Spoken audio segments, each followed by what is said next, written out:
Alam ko ilang beses mo na 'to naranasan, parang araw-araw nga, eh.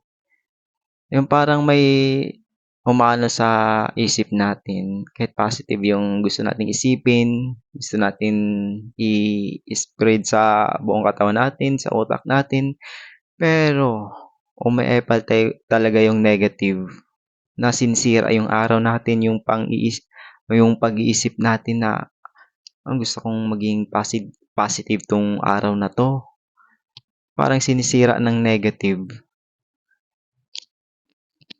Yung negative na nasa utak mo na tinutukso ka na gustong ikalat yung negative sa buong katawan mo para masira yung araw mo, 'wag mong hayaan.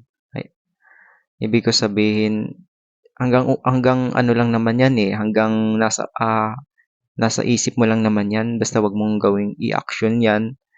Kasi ang ginagawa ko 'pag nakakaisip ako ng negative, lalo na mga worst na negative, parang nire-reply ko sa negative na yun, ano ano ngayon kung mangyari yun, ano ngayon? Basta, um, matibay yung pananampalataya mo sa Diyos, yun lagi yung ilaban mo sa negative na yun. Sabi nga nila, "Bring it on." Yan yung i-reply mo sa negative mong utak na lumalabas araw-araw.